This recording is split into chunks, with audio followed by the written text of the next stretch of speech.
जय हिंद दोस्तों, law with Gurpreet के इस प्योरली एजुकेशनल और इंफॉर्मेटिव प्लेटफॉर्म पर BNSS special series lecture number 19 में आप सबका स्वागत है। आइए आगे बढ़ाते हैं इस सीरीज को और नजर डालते हैं section number 125, security for keeping peace on conviction, दोष सिद्धि पर शांति बनाए रखने के लिए सुरक्षा जमानत। Section 125 subsection 1 says, when a court of session or court of a magistrate of the first class convicts a person of any of the offences specified in subsection 2nd or of abetting any such offence and is of the opinion that it is necessary to take security from such person for keeping the peace, the court may, at the time of passing sentence on such person, order him to execute a bond or bail bond for keeping the peace for such period not exceeding 3 years as it thinks fit. Section 125 subsection 1 में बताया गया है, जब session court या court of magistrate of first class किसी व्यक्ति को ऐसे किसी अपराध या जुर्म या ऐसे किसी जुर्म में सहायता करने के लिए दोषी ठहराती है जो उपधारा 2 में बताया गया है और ये जरूरी समझती है कि उस व्यक्ति से शांति बनाए रखने के लिए सुरक्षा जमानत ली जानी चाहिए, तो अदालत उस व्यक्ति को सजा सुनाते समय उसे एक बंद पत्र यानी कि बॉन्ड या जमानत पत्र यानी कि बेल बॉन्ड भरने का आदेश दे सकती है ताकि वह अधिकतम 3 साल तक या उससे कम समय की अवधि तक, जैसा कि अदालत उचित समझे, शांति बनाए रखे। Then is subsection 2nd. The offences referred to in subsection 1 are A. Any offence punishable under chapter 11th of the Bharatiya Nyaya Samhita 2023 other than an offence punishable under subsection 1 of section 193 or section 196 or section 197 thereof. B. Any offence which consists of or includes assault or using criminal force or committing mischief. C. Any offence of criminal intimidation. D. Any other offence which is caused or was intended or known to be likely to cause a breach of peace. Subsection 2 में बताया गया है कि उपधारा 1 में बताए गए अपराध हैं। फर्स्ट, कोई भी अपराध जो भारतीय न्याय संहिता 2023 के अध्याय 11 के तहत काबिले सजा हो लेकिन धारा 193 की उपधारा 1 या धारा 196 या धारा 197 के तहत काबिले सजा जुर्म से अलग हों। नेक्स्ट, क्लॉज बी, कोई भी अपराध जिसमें हमला करना, आपराधिक बल का इस्तेमाल करना या नुकसान पहुंचाना शामिल हो। क्लॉज सी, कोई भी अपराध जो आपराधिक धमकी देने से जुड़ा हो। क्लॉज डी, कोई और ऐसा अपराध जिससे शांति भंग हुई हो या जिसके कारण शांति भंग करने का इरादा था या जिसके बारे में यह जानकारी थी कि उससे शांति भंग होने की संभावना हो सकती है। Next is subsection 3. If the conviction is set aside on appeal or otherwise, the bond or bail bond so executed shall become void. Subsection 3 में बताया गया है, अगर अपील या अन्य माध्यम से दोष सिद्धि को रद्द कर दिया जाता है तो दिया गया बंद पत्र यानी कि बॉन्ड या जमानत पत्र यानी कि बेल बॉन्ड अमान्य हो जाएगा, वाइड हो जाएगा। Next is subsection 4th. An order under this section may also be made by an appellate court or by a court when exercising its powers of revision. Subsection 4th में बताया गया है कि इस धारा के तहत आदेश एक अपीलीय अदालत या पुनरीक्षण की शक्ति का प्रयोग करते समय कोई भी अदालत दे सकती है। Next is section 126, security for keeping peace in other cases, अन्य मामलों में शांति बनाए रखने के लिए सुरक्षा जमानत। Section 126 subsection 1 says, when an executive magistrate receives information that any person is likely to commit a breach of the peace or disturb the public tranquility or do any wrongful act that may probably occasion a breach of the peace or disturb the public tranquility and is of the opinion that there is sufficient ground for proceeding, he may, in the manner hereinafter provided, require such person to show cause why he should not be ordered to execute a bond or bail bond for keeping the peace for such period not exceeding 1 year as the magistrate thinks fit. Section 126 में बताया गया है subsection 1 में, जब किसी कार्यपालक यानी कि एग्जीक्यूटिव मैजिस्ट्रेट को यह सूचना मिलती है, यह इतला मिलती है कि किसी व्यक्ति की शांति भंग करने, सार्वजनिक शांति में बाधा डालने या ऐसा गलत कार्य या काम करने की संभावना है जो शांति भंग कर सकता है या सार्वजनिक शांति में खलल डाल सकता है और मैजिस्ट्रेट को लगता है कि कार्रवाई के लिए उचित आधार मौजूद है, तो वह यहां बताए गए तरीके के अनुसार उस व्यक्ति से यह कारण पूछ सकता है कि उसे ऐसी अवधि या समय के लिए जैसा कि मैजिस्ट्रेट उचित समझे और जो 1 साल की अवधि से अधिक की नहीं हो सकती है, यह आदेश क्यों ना दिया जाए कि वह शांति बनाए रखने के लिए एक बंद पत्र यानी कि बॉन्ड या जमानत पत्र यानी कि बेल बॉन्ड प्रस्तुत करे। Next is subsection 2. Proceedings under this section may be taken before any executive magistrate when either the place where the breach of peace or disturbance is apprehended is within his local jurisdiction or there is within such jurisdiction a person who is likely to commit a breach of peace or disturb the public tranquility or to do any wrongful act as aforesaid beyond such jurisdiction. Subsection 2 में बताया गया है कि इस धारा के तहत कार्रवाई किसी भी कार्यकारी मैजिस्ट्रेट द्वारा की जा सकती है जब वो स्थान जहां शांति भंग होने या अशांति का डर हो उसके स्थानीय अधिकार क्षेत्र में आता हो या उस क्षेत्र अधिकार में ऐसा कोई व्यक्ति हो जो उस क्षेत्र अधिकार से बाहर शांति भंग करने, सार्वजनिक शांति में बाधा डालने या ऊपर बताए गए गलत कार्य करने की संभावना रखता हो। Next is section 127. Security for good behavior for person disseminating certain matters. कुछ मामलों को फैलाने वाले व्यक्तियों से अच्छे आचरण के लिए सुरक्षा जमानत। Section 127 subsection 1 says, when an executive magistrate receives information that there is within his local jurisdiction any person who within or without such jurisdiction,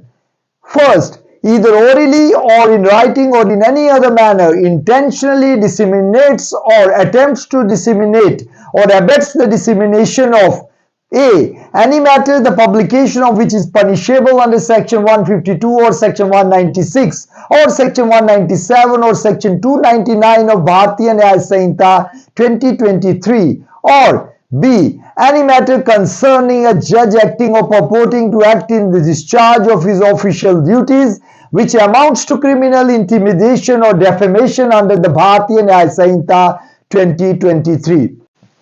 section 127 की सबसेक्शन 1 में बताया गया है, जब किसी एग्जीक्यूटिव मैजिस्ट्रेट यानी कि कार्यपालक मैजिस्ट्रेट को यह इतला या सूचना मिलती है कि उसके स्थानीय हदूद या क्षेत्र के भीतर कोई ऐसा व्यक्ति है जो उस क्षेत्र के भीतर या बाहर मौखिक रूप से यानी कि जुबानी तौर पे, लिखित रूप से या किसी भी अन्य तरीके से जानबूझकर निम्नलिखित यानी कि नीचे दिए गई बातें फैलाता है, फैलाने की कोशिश करता है या फैलाने के लिए उकसाता है। कौन सी बातें हैं? फर्स्ट, कोई ऐसी बात जिसका प्रकाशन भारतीय न्याय संहिता 2023 की धारा 152, 196, 197 या 299 के तहत दंडनीय है या किसी न्यायाधीश से जुड़ी ऐसी बात जो वह अपने सरकारी कर्तव्यों का पालन करते समय करता है और जो भारतीय न्याय संहिता 2023 के तहत आपराधिक धमकी या मानहानि के दायरे में आती है। Next is clause second. Makes, produces, publishes or keeps for sale, imports, exports, conveys, sells, lets to hire, distributes publicly, exhibits or in any other manner puts into circulation any obscene matter such as is referred to in section 294 of the Bharatiya Nyaya Samhita 2023, and the magistrate is of the opinion that there is sufficient ground for proceeding, the magistrate may, in the manner hereinafter provided, require such person to show cause why he should not be ordered to execute a bond or bail bond for his good behavior for such period not exceeding 1 year as the magistrate thinks fit. Clause second में बताया गया है कि भारतीय न्याय संहिता 2023 की धारा 294 के तहत परिभाषित किसी भी अश्लील सामग्री को बनाता है, तैयार करता है, छापता है, बिक्री के लिए रखता है, आयात करता है, निर्यात करता है, पहुंचाता है, बेचता है, किराए पर देता है, बांटता है, सार्वजनिक रूप से दिखाता है या किसी भी अन्य तरीके से प्रचार करता है, और अगर उस मैजिस्ट्रेट को लगता है कि इस पर कार्रवाई करने के लिए उचित या पर्याप्त कारण मौजूद हैं, तो ऐसा मैजिस्ट्रेट ऐसे व्यक्ति से यह पूछ सकता है कि उसे ऐसी अवधि के लिए जैसा कि मैजिस्ट्रेट उचित समझे और जो 1 साल की अवधि से अधिक की नहीं हो सकती, ये आदेश क्यों ना दिया जाए कि वह अच्छा आचरण रखने के लिए एक बंद पत्र यानी कि बॉन्ड या जमानत पत्र यानी कि बेल बॉन्ड प्रस्तुत करे।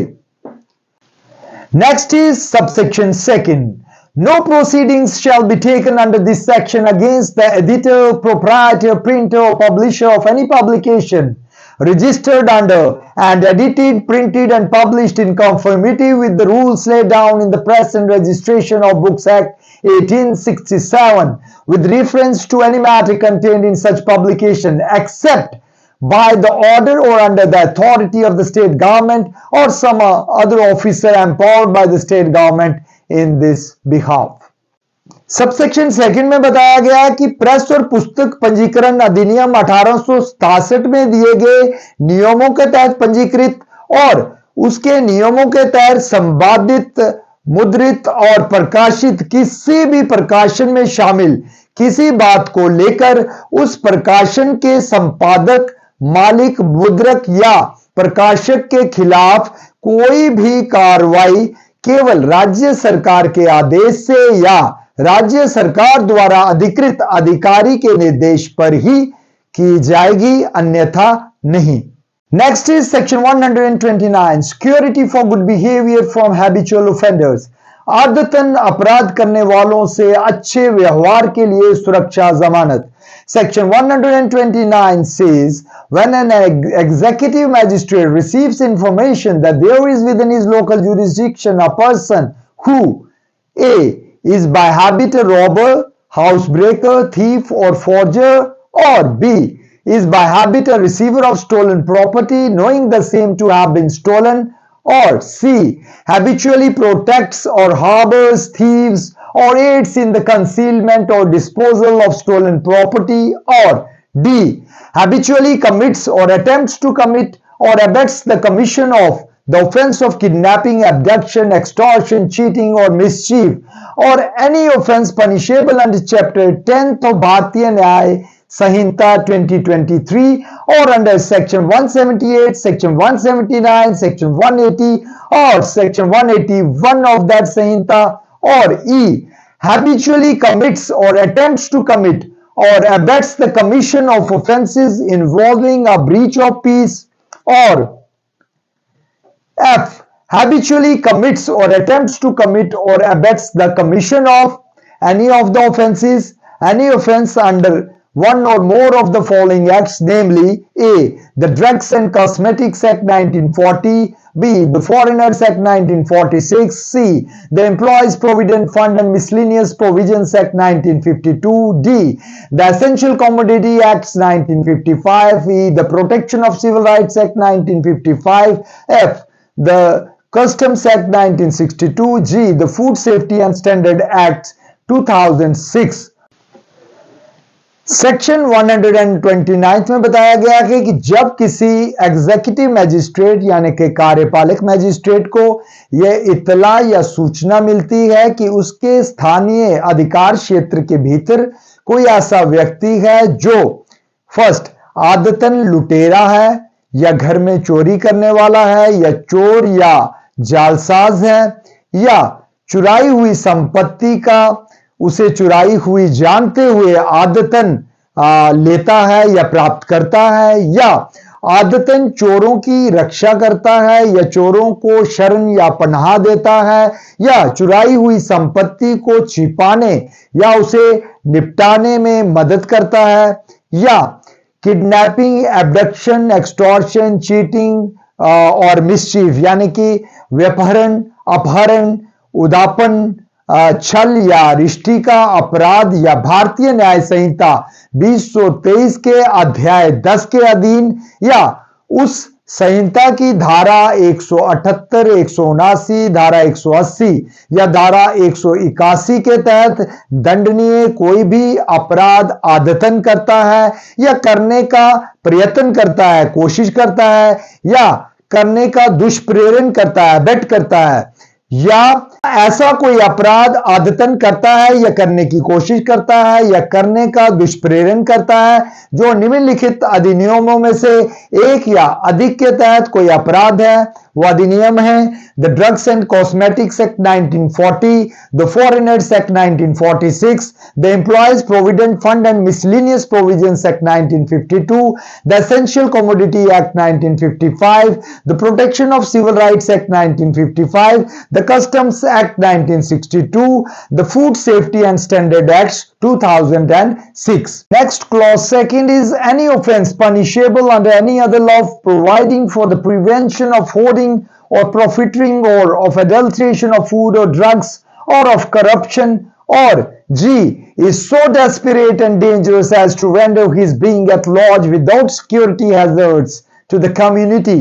Such magistrate may in the manner hereinafter provided require such person to show cause why he should not be ordered to execute a bail bond for his good behavior for such period not exceeding 3 years as the magistrate thinks fit. Clause second में बताया गया है कि जमाखोरी, मुनाफाखोरी, खाद्य या दवाइयों में मिलावट या भ्रष्टाचार को रोकने के लिए बनाए गए किसी और कानून के तहत दंडनीय अपराध है या वह व्यक्ति इतना खतरनाक और जोखिम भरा है कि अगर उसे बिना सुरक्षा जमानत के छोड़ा जाए तो वो समाज के लिए खतरा बन सकता है, तब ऐसा मैजिस्ट्रेट ऐसे व्यक्ति को इसके बाद में दिए गए तरीकाकार से यह कारण बताने के लिए कह सकता है कि उसे ऐसी अवधि के लिए जैसा कि मैजिस्ट्रेट उचित समझे और जो 3 साल की अवधि से अधिक की नहीं हो सकती है, ये आदेश क्यों ना दिया जाए कि वह अच्छा आचरण रखने के लिए एक जमानत पत्र यानी कि बेल बॉन्ड प्रस्तुत करे। Next is section 130 order to be made, आदेश का दिया जाना। When a magistrate acting under section 126, section 127, section 128 or section 129 deems it necessary to require any person to show cause under such section, he shall make an order in writing setting forth the substance of the information received, the amount of the bond to be executed, the term for which it is to be enforced, and the number of sureties after considering the sufficiency and fitness of the sureties. Section 130 में बताया गया है कि जब कोई magistrate जो धारा 126, धारा 127, धारा 128 या धारा 129 के तहत कार्य कर रहा हो, वो जरूरी समझता है कि किसी व्यक्ति से उस धारा के तहत कारण बताने की जरूरत है, तो तब वह मैजिस्ट्रेट एक लिखित आदेश जारी करेगा जिसमें कि प्राप्त इत्तला का सार, उस बंद पत्र की रकम जो निष्पादित किया जाना है, वह अवधि जिस तक बंद पत्र प्रभावी रहेगा और जमानतदारों की पर्याप्तता और उपयुक्तता को ध्यान में रखते हुए जमानतदारों की संख्या का उल्लेख किया जाएगा। इसके साथ ही आज का ये लेक्चर यहीं संपन्न होता है। आपसे नेक्स्ट लेक्चर में फिर मुलाकात होगी। तब तक जय हिंद।